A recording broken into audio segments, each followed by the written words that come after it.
Welcome to the Sustainable Living Podcast. Tips, tools, and tactics for living a heart-centered life that honors Mother Earth and her inhabitants. The information shared on the Sustainable Living Podcast reflects the opinions of host Marian West, Janice Fryatt, and their guests.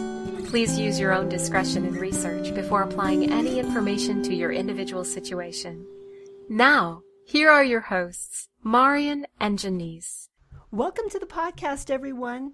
I'm Janice Fryatt, and today I'm excited to have as my guest Rob Herring, who is going to be talking about a very interesting film that he has been working on. Rob is an activist, filmmaker, a musician, and the co-founder of Earth Conscious Films. He directed and produced the award-winning indie comedy Nothing in Los Angeles, and worked on GMO OMG, which won the Environmental Media Award for Best Documentary. As a musician, his protest songs for health and eco-activism have been featured by popular groups like Organic Consumers Association, the Food Revolution Network, and Mercola.com. Along with Ryan Wyrick, he is the co-director of the upcoming documentary, The Need to Grow. Welcome, Rob. Thank you so much for having me, Janice. It's a pleasure to be here. Well, I'm so glad that you could. And just to let everybody know, I learned about Rob's project from my teacher and his son from the Permaculture Academy, Larry Santoyo and Elijah Santoyo, who I have great respect for. And they sent me a little trailer of your film, Rob, and I was blown away. Great. Yeah, so much great information and so well put together from the trailer. So thank you. Larry and Elijah have been friends, become friends over the course of this production. So anybody who knows them knows the incredible work that they're doing, and we're happy to have them as part of this film. Yeah. Well, when they back something, I think a lot of people pay attention. So to start off with, could you share your story? What brought you to where you are now? So the way that I got into what I'm doing today, I think, I can backtrack to initially I had no awareness of the food system or what I was eating, or I wasn't really an environmentally conscious kid. I didn't have a lot of that passion at a young age. It was in college that I started looking into the nutrition and health system, and kind of went down the rabbit hole of maybe some corruption within those models, and it kind of opened my eyes to a lot of the overlap between human health and environmental health. And they really do go hand in hand, and I believe that even more today than I ever have. And I was going to school for acting at NYU, and I did that for a few years after school. And I also got more and more involved in nutrition, and so I attended the Institute for Integrative Nutrition, and tried to just educate myself on as many different dietary theories, and never really believed in a black and white approach to it, and loved the philosophy at that school, which was about bioindividuality. And over time, as I was working in film or TV or theater in Los Angeles, I just I kept feeling the call to help raise awareness about these issues. And I wrote a song, because I was a musician as well, in New York, and I hadn't written music in a while. And I wrote a song about genetically modified foods, which at the time no one really knew what they were. It was very early in America's, I think, awakening to paying attention to that topic. And some people that were already passionate in the movement loved the work that I was doing, and we started kind of helping to get that message out there as much as we could in California in a big way. And eventually we got it on the ballot to try to label genetically modified foods. We were unfortunately unsuccessful here, but as of now, I think 30 states have similarly introduced legislation to try to label genetically modified foods because we believe people have the right to know what's in their food. And a few states have passed it. And yeah, it all kind of started here in California, and we're proud to have worked on that. And we've had a lot more success in the market recently. And as big companies have decided to remove genetically modified foods from their products. And anyway, as I was involved in that community, I met up with a filmmaker named Jeremy Seifert, who made a film called Chimo OMG, which I was proud to be a little part of. And that film is available now on Netflix and elsewhere. I highly recommend you check it out. And I ended up directing another film with a friend, and that kind of gave me the confidence to do what I'm doing now, which is working on a film mostly about solutions. And because of the other movie that I directed called Nothing in Los Angeles, what is my now co-director, Ryan Wyrick, happened to see that movie and approached me about working on a film together. And it all kind of what was Nothing in Los Angeles about? So yeah, that had nothing to do with environmental issues whatsoever. That was purely a romantic comedy, inspired by Woody Allen type of humor, Larry David, Seinfeld-ish, and it did well in the indie film festival circuit. But yeah, it's very different than what I'm working on today. That's for sure. And so Ryan found you through that film? Yeah, I think we were both located in Southern California and had heard of each other because when we were both involved, I don't think there were a lot of young people really into it yet. And I know he had come across some of my work from some of the videos and songs that I'd put out there. And I had actually heard his name as this filmmaker that I needed to meet.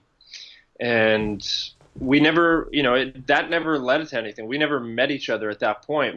Just by coincidence, we became Facebook friends because I think we had common friends from people that were involved in that movement. And when I was releasing the other film, I just promoted the heck out of it on Facebook, and this guy saw it and said, "Hey, I want to go up and see what this guy's working on." And our entire it's crazy because to this now he's certainly my best friend. We've been working tirelessly on this project for about 3 years, and it is entirely our relationship has entirely been about creating this film. Wow. So when you guys got together, could you maybe walk me a little bit through the kinds of conversations that you had that led you to this particular film? Yeah, definitely. So I think what clicked with us so strongly was we were maybe seeing the frustration that was in the communities that we were involved in with health and environmental activism, which a lot of people were angry, rightfully so, frustrated, and maybe feeling overwhelmed. It's kind of a David and Goliath situation with a lot of these big money interests. And we had seen a lot of these documentaries that people loved, people shared. It's informative. They've done an incredible job raising awareness of the issues, but we felt that people would be depressed at the end of watching them. And maybe in the last 5 minutes of those films, they would say, "Oh, here's what you can do." And a lot of it had to do with call your congressman or sign a petition, which are big parts of what you can do. We need that as well. But we wanted to look at what was missing from the landscape of documentary that we were seeing, which we thought was a focus on solutions.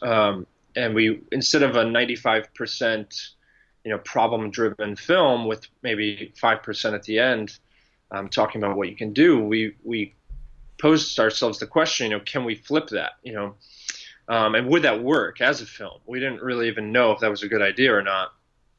because there's something compelling about fear, and it gets people in the seats, and it gets people talking. But it also gets them overwhelmed a lot of times. Exactly. Yeah, and that's what we felt, and we had a lot of friends who'd worked, on legislation and going through the proper channels to try to get bills passed, and some people were working on things for 5-10 years and were unsuccessful, and they would just be burnt out. And that work still needs to be done, because a lot of times it can take a really long time, and eventually we see the progress. But we wanted to look at maybe skipping the middleman in a way, and what can be done right now in your community and on the local level. Is that where we need to focus more of our energy? And I think, in the wake of recent political twists and turns, even more so than ever, we need to look at what we can be doing on the state level and on the community level. What solutions can you be a part of? What powers do we have at our fingertips to make a change that might seem small but can ripple out, maybe beyond our awareness of how powerful it can ripple out. But we wanted to focus on that and kind of look for the inspiring examples of it. So we decided, what elements haven't we really seen in a film, and can we search the country for those stories? And we ultimately wanted it to be story driven and not just purely expert interviews. So it's a lot of unknowns when you start a project like that, because you have to kind of follow instincts a lot and see what's out there and not really know what your film is going to be. Wow, that's taking a risk, isn't it? I mean, exactly. Yeah, yeah, certainly. Yeah, you can, and we probably wouldn't do it exactly how we did this time on the next project, because maybe there were too many unknowns for us when we began. But as a lot of documentary filmmakers would advise us, is that you have to be open-minded to the film writing itself as you go. That may be more specific to films that are not environmentally driven. I think a lot of pieces that just have to do with character studies or about other social issues, maybe you can historically allow for those things to unfold for you and follow these characters around. In the environmental film world, we hadn't really seen that done a lot, and so it was a big risk to see, is there going to be a story here? We can find people that are doing great things, but is that really going to unfold into something that we can follow for a year or two, or what ended up becoming 3 years for us? You know what? I just want to interject, because to me, what you're describing, I studied journalism years ago, and that sounds like journalism to me, where you come in without any preconceived notions, really. You just want to, kind of interview people and let them inform you and let them tell their story without, as it should be. Yeah, you didn't have, it sounds like you didn't have the ending in mind when you first started. Am I right? Right. Yeah, exactly. With a film and a budget and traveling and all of those things, you have to have a balance of, having targets and trying to aim as best you can and allowing for change along the way, for sure. We just wanted to see what was out there in the country, and it started in just Southern California, and we were lucky to get a little bit of money to travel, and we said, what's out there, what's going on in urban agriculture, and that's kind of where it started. Was urban agriculture and seeing different new technologies to grow food with fewer resources. So we wanted to hit as many major cities in the country as we could. And from there, it just, one thing led to another. We would meet people that would say, oh, you gotta see what this guy's doing. You gotta check out this woman's project down here. You gotta go connect with that organization. And so you can't do everything, and you have to kind of, like I said, use instinct and feel it out. But I think what we ended up settling on is a really well-rounded set of stories that is a holistic look at the food system. Certainly unlike any film that I've seen, and it doesn't cover everything. We knew that that's impossible. So we were trying to just cover things that we hadn't seen exactly done before. Well, and that brings us to the fact that you mentioned at the very beginning, which is mostly when we get information about environmental issues, it is all negative stuff, and which is it's understandable. We're surrounded. This is what the reality of our world is. However, I know I've always been very nature and environmentally conscious, but I tell you, I will lots of times skip those documentaries because it just makes you feel really icky, and there's no, there aren't a lot of solutions. They don't show you the solutions, and the more that I talk to people, and really the big reason why we started to do this podcast was because we wanted to share the solutions that are happening.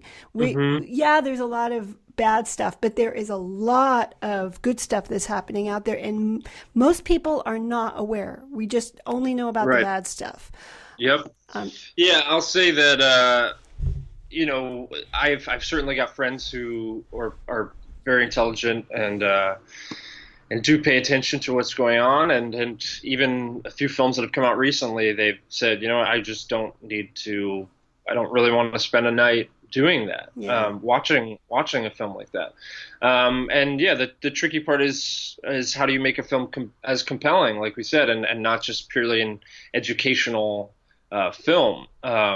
We hope that our film can play in classrooms, but it's not designed to specifically be, like a textbook film only. We want there to be an actual story. And what was really interesting was to see how much great work was going on. Of course, we would assume that to some degree, but actually getting out there and traveling, and it was just so many organizations and so many people working on the solutions. And you'd that already was really inspiring. Right. And the thing is, it's interesting. I mean, like you were already kind of on that circuit, aware of these environmental issues, and obviously working on the GMO labeling campaign here in California. And even someone such as yourself, who's right in the middle of it, is not seeing these solutions because they're not being shared and presented where lots of people can see them. From my perspective, it's like it's really hard to get to that wonderful future if you cannot envision it. Yes, exactly. And I think a lot of people are having a problem envisioning it. So I really commend you for making a film that shows these solutions. Thanks. Yeah.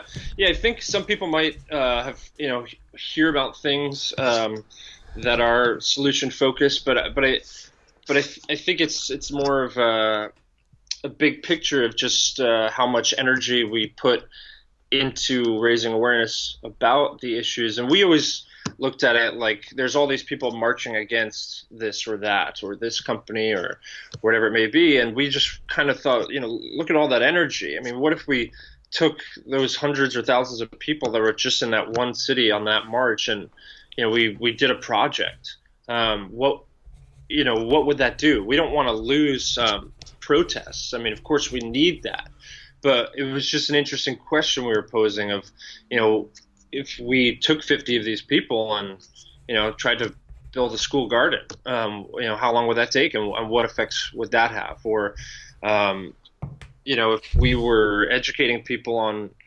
if we were marching for what everyone could do in their own kitchen with their food waste, and we had more media attention on something like that. We certainly can't get solutions without everybody talking about them. So there's only good that can be done by having conversations about these things. So, we hope to inspire people. Could you share a little bit about some of the solutions and also the stories and the people that you came across along the way? Definitely. So when we started, we there's so many elements to this, which in the beginning, it's awareness at a young age we thought was really important. Getting people to pay attention when they're young to the food system might create, even if it's a nostalgia later in life of being in a garden when they were a kid, they're going to have a different appreciation for that. Seeing natural systems, being aware of how ecosystems actually work, and a lot of kids don't realize that food doesn't just come from a store, for instance, that it actually does grow in the ground. Simple things like that we might take for granted. How much are we really exposing our youth to that? But actually getting them involved, getting their hands dirty, because when kids grow their own food, they appreciate it. And foods that they might not try otherwise, they're so willing because they had a part in it. And there's ownership and there's pride with that. Mm-hmm. So school gardens and school programs are really important. Of course, that doesn't solve everything. So how do we increase or incentivize or enable urban agriculture, getting food more locally? Because that was a big issue, mm-hmm. which was our food, the average bite of food is coming from 1,500 miles away. And mm-hmm. so what does that actually mean for the food? We can throw out that number, but what does that mean? That means that the food is picked ahead of time before it's ripe, because it's tried, they're assuming that it'll ripen on the way. It'll sit in grocery store shelves for another few days. So this food isn't fresh. Mm-hmm. And what does that actually mean for the nutrition?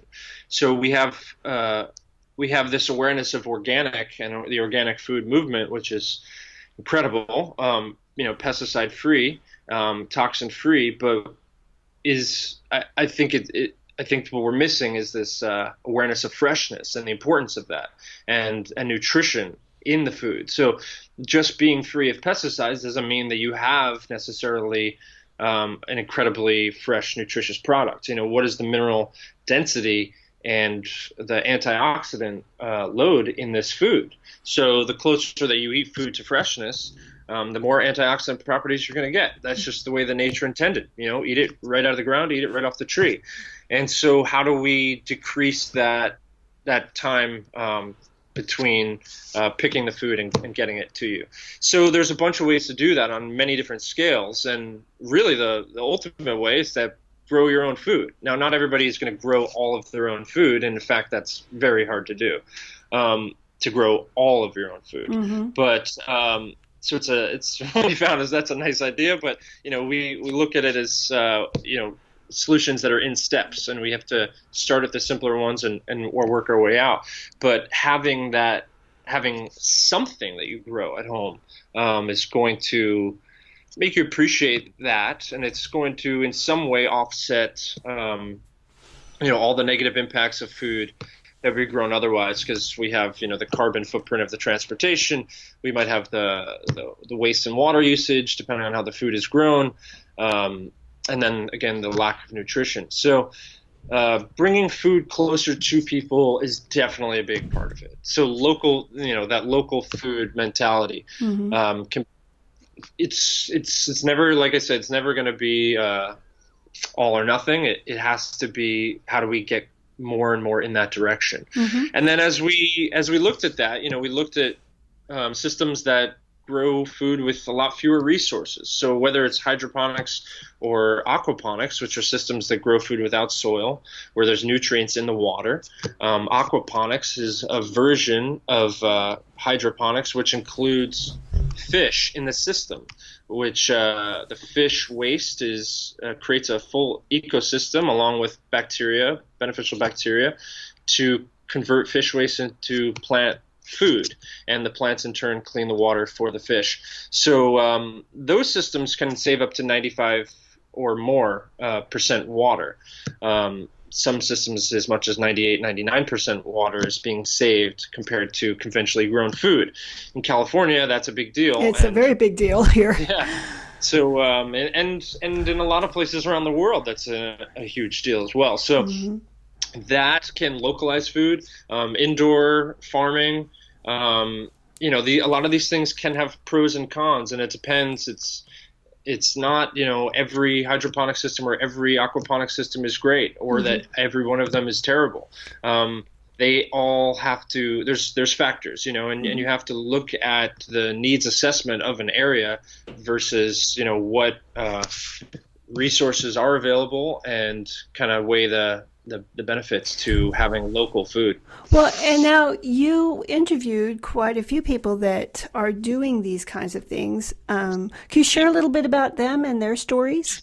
Yeah. So first we looked at actually, Larry Santoyo is a permaculture designer. He was one of the first people that Ryan connected with early on. He runs the Permaculture Academy of Los Angeles. And for those that don't know what permaculture is, it's basically a system of design principles based off of the observation of nature and natural systems and ecosystems, and how we can observe the energy flow and the resource use and the closed loop, the cycling of resources in nature, and how can we apply that back to all things. Right. It's a system of design, and it's something that can be applied to anything, not just agriculture. It's a beautiful system, and I'm really grateful that I got to learn about it from Larry Santoyo.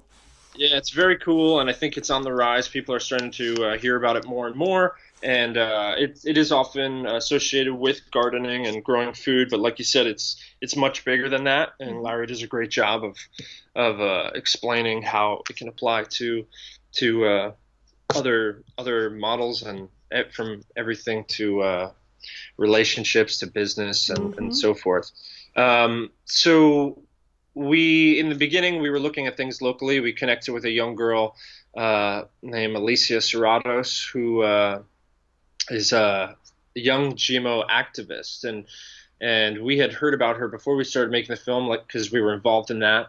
We didn't want to make a film only about genetically modified foods. We wanted to kind of look beyond that and prove solutions that just kind of make genetically modified foods obsolete. We were kind of tired of the division of, are you pro this or anti that?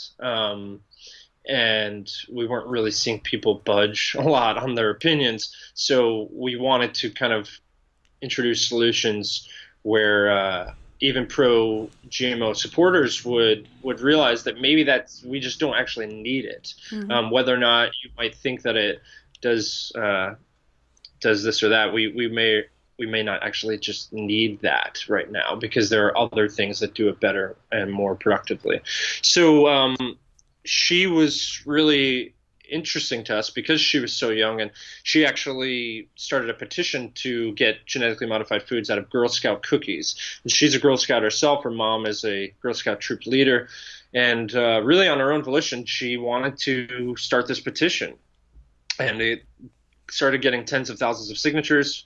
And her journey to try to work on that issue is very interesting, and as a young person, incredibly inspiring. How old is she?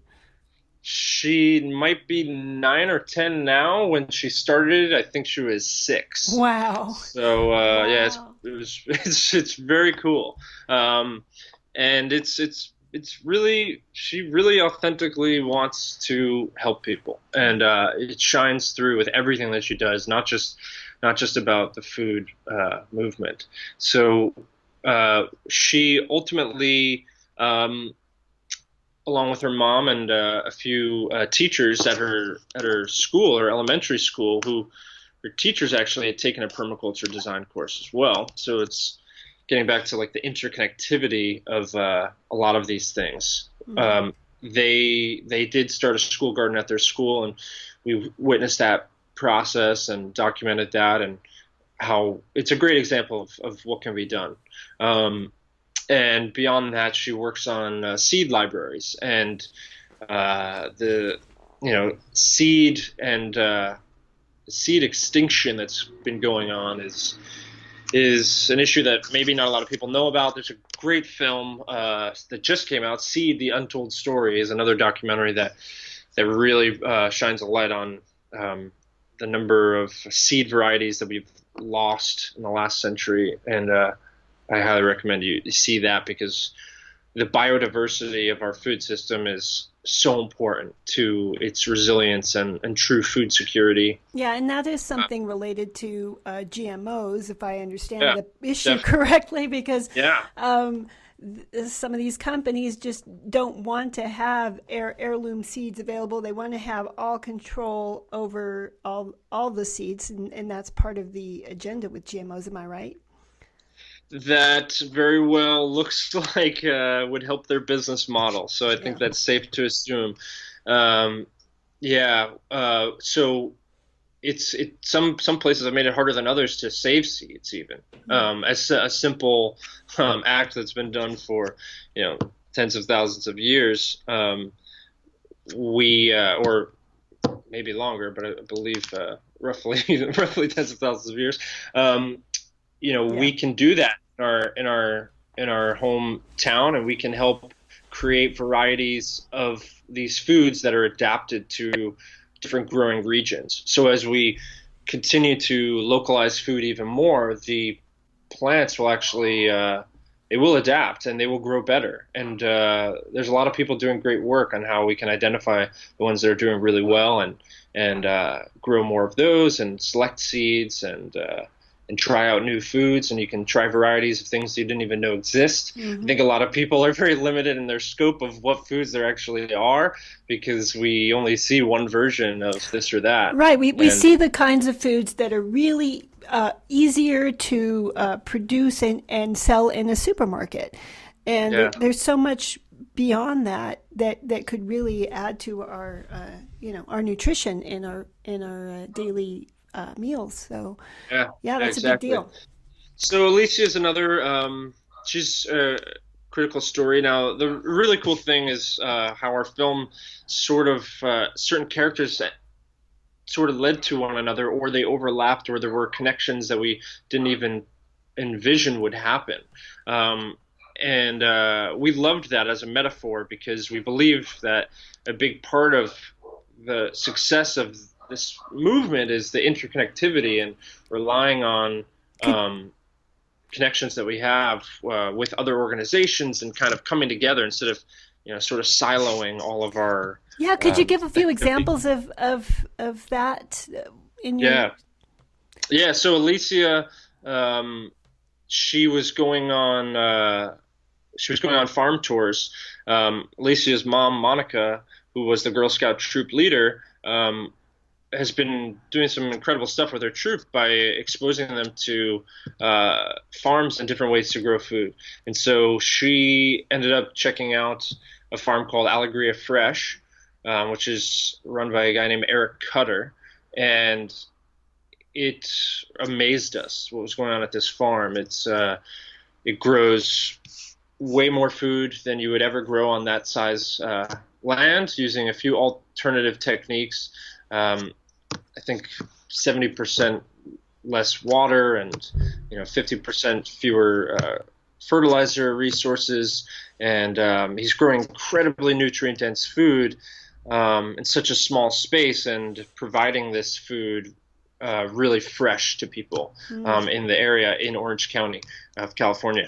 And when we tried some of that food, and since then we visited so many farms around the country, and I still think that his food is some of the best I've ever had in my life, because you eat that stuff right out of the ground, and you feel it. You really do. Wow. You really do feel the difference and taste the difference. I mean, when you bite into celery right out of the ground that was grown with real mineral profile and nutrient density in great soil, you can really tell the difference, because that's not where we're getting most of our food from. Right. It's not optimized. So this that was a connection.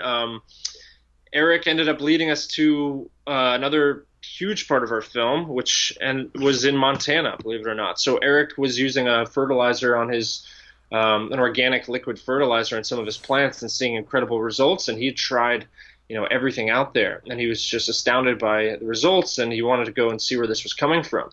And we looked it up, and we saw that it was in Montana, and Eric wanted to go out there and see what it was for himself, because it's produced in a very unique system in a building that looks like a pyramid spaceship, actually, in the middle of Montana. Really? And It's in a pyramid? yeah, we were all very intrigued by what the heck this was. Wow. So when Eric decided to go to Montana, that was one of those filmmaker moments of, wow, well, I think, something's telling us that we are supposed to go there. And so we, within an hour, I think, of finding out that Eric was flying there, we bought our tickets and followed. And I can't believe, what the film would be if we hadn't pulled the trigger on that decision, because it ended up becoming possibly the largest story of our film. And it's a really cool something called the Green Powerhouse. And basically it turns waste products that would otherwise go into landfill and create carbon dioxide and methane and emit greenhouse gases. We can divert waste into systems like these, and we can create soil amendments as well as energy. And so they were creating organic fertilizers and something called biochar, which is incredible potential for helping to restore soil structure and return life to the soil and microbial ecosystems back to the soil. You can make a whole movie about biochar. Actually, it's really cool, and I recommend people check that out if they haven't heard about it. So at the same time, this system, you rolled up to it, and it's a pyramid. It literally looks like a spaceship, and we were like, what's going on here? And the more that we found out about it, we saw that it was this entire closed loop system. A lot of people are doing certain elements that are part of it, which include biodigestion, pyrolysis to create biochar, and there's an algae component. And a lot of people are doing elements of that, but this man, Michael Smith, had integrated them together in a way that I don't think exists anywhere in the world. And he's doing it. Is it like this pyramid like a greenhouse that he grows all this stuff in? Exactly. Wow. Yeah. So and there's a lot. I just have to ask. I mean, I'm really fascinated by the fact that somebody is finally using a pyramid structure to grow.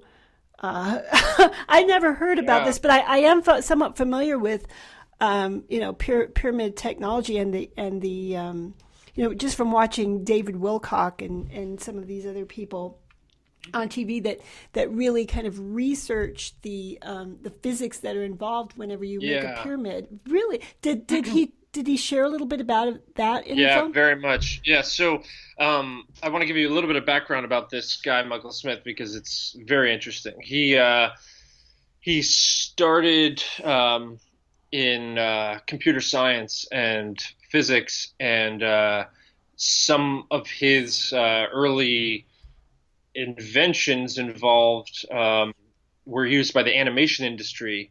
Some of the earliest 3D animation technologies ever, and they were since adapted and evolved into, I think, a lot of things that we see used today. And he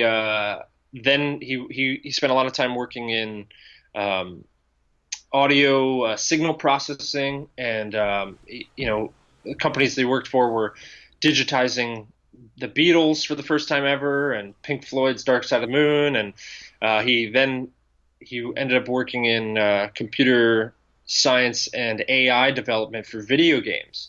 And so he was kind of creating the ways in which these random characters in video games would interact with one another to either help you or prevent you from doing something as the video game player. And he was looking at these systems that he was creating and thinking, is there a better application for this than, teaching kids, how to steal a car in a video game or shoot each other. So where can we apply this elsewhere? And what he looked at was, how do I make elements in an ecosystem as video game players and try to optimize them and have them communicate with each other. This is not the kind of AI that you would think of like a robot talking to you, or like Terminator technology. This is merely a way to read based off of different indicators and feedback loops, and then have that mathematically optimized. And maybe somebody's processing nitrogen in this part of the system, or carbon over here, and who would most benefit from that at that moment, and then they can kind of talk to each other in a way, and really optimize for incredible efficiency. So within the pyramid, it was never about his love of sacred geometry.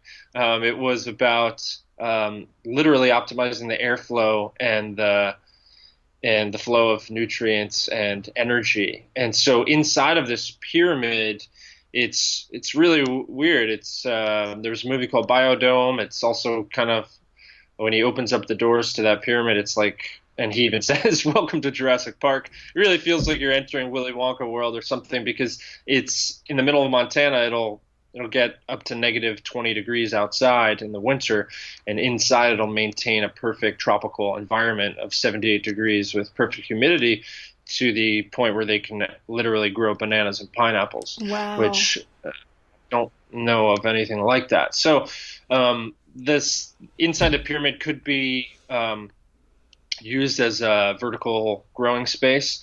It's really about growing algae, and how that's useful for an organic fertilizer, and how the algae actually works as a carbon sink to sequester some of the carbon from the biochar. So it's a totally off-grid system. It produces enough electricity to not only power itself, but up to 100 homes, maybe more. So when we heard that, it was like, wow, this could really go anywhere, virtually anywhere in the world, in very extreme areas. And with just what would otherwise be going to landfill, it could run itself and create soil amendments, organic fertilizers, electricity to power a community, and space to grow food optimized. So it's really a cool solution, and we hope it gets out there in a big way.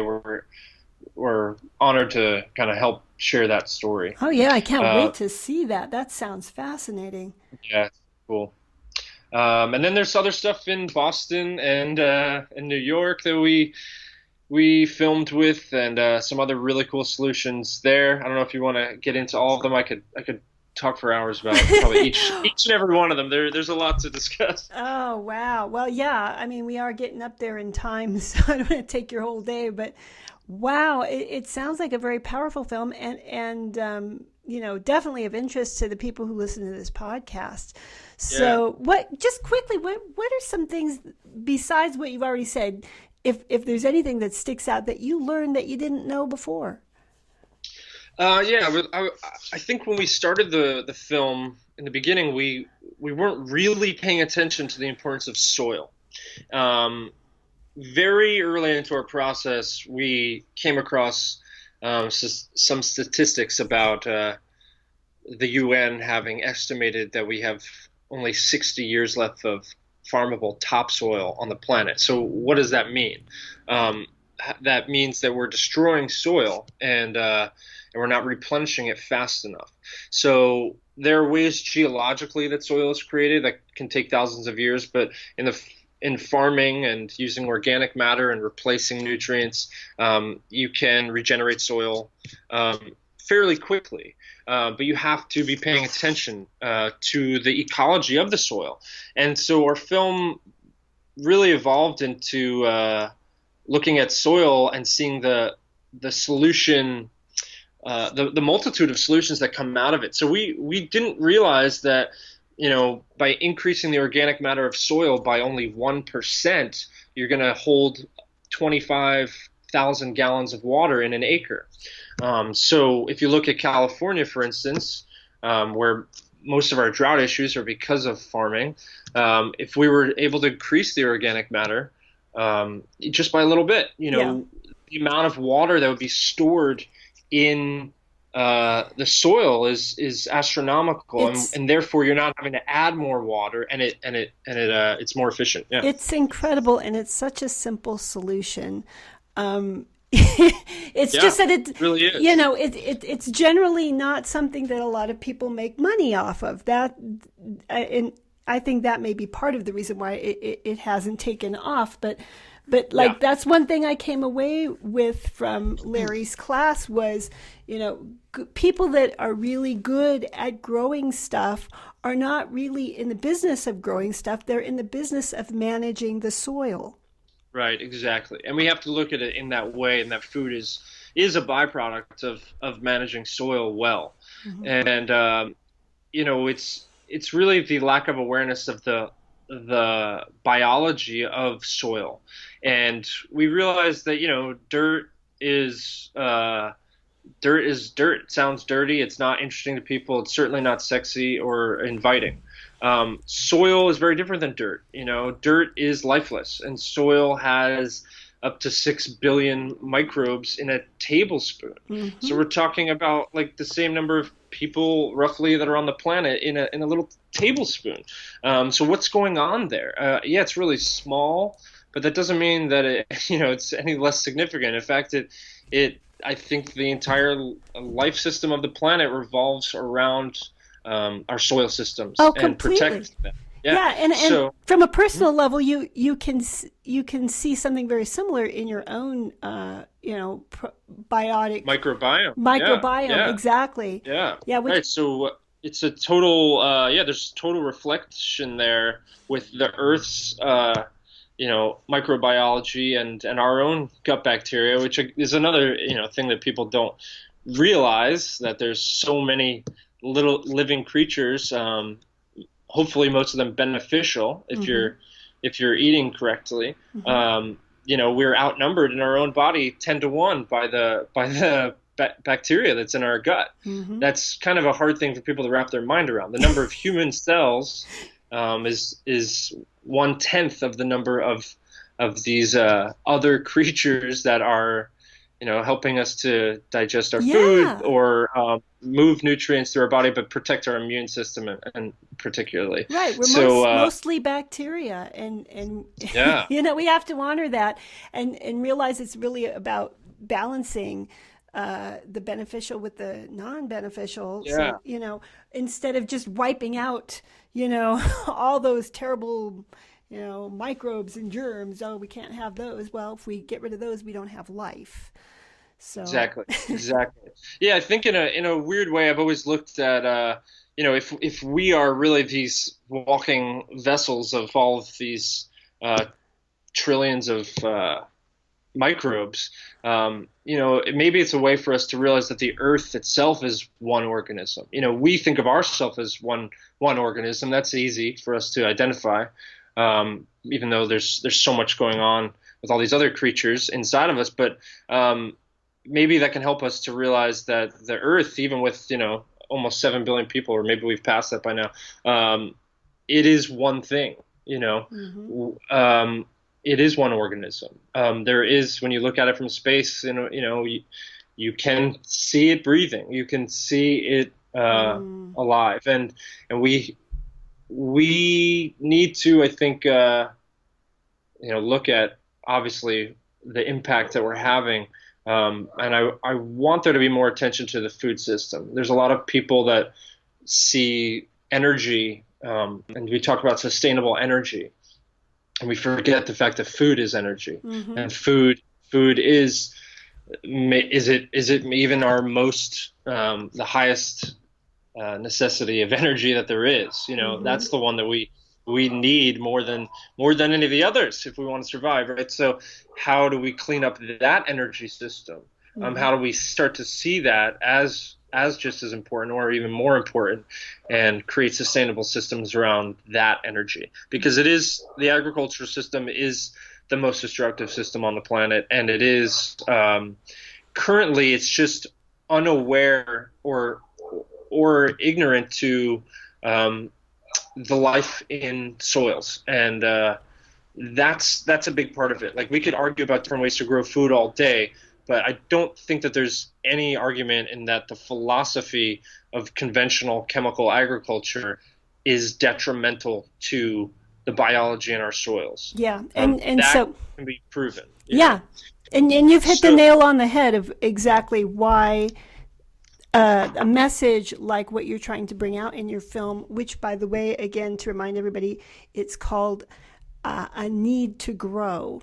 The Need to Grow. You can check it out at theneedtogrow.com. Follow us on Facebook, Twitter. All of those are at The Need to Grow. Instagram, at The Need to Grow. And then we're just for a few more weeks, we're finishing a Kickstarter to try to get to a goal to finish our post-production. So if this is something that interests you, I really hope that anybody can go and actually watch the footage. I've heard enough of me rambling on and on about it, but really let's see what's actually there. So I hope that you can go and check out a little taste of the stories and what we're working on. Yeah, we will do that, definitely, and we'll share the link to the Kickstarter and whatever we can on the website when we post this podcast. Great, thank you. Yeah, no problem. I certainly would like to support it, and I cannot wait to see it. So what's the status right now? How much are you trying to raise, and where are you at? So, we filmed for 3 years, and we were lucky to raise our budget to get to where we are today and get those 3 years of production under our belt. We're done with production, so we're not filming anymore. And we're in post-production, which means editing and a whole bunch of other things. So we set our Kickstarter goal at 40,000, and that's kind of a bare minimum that we would need to finish up. We were hoping to surpass that. We'll see if we're so lucky. At the time of this recording, we're about 37 or 38% of the way there.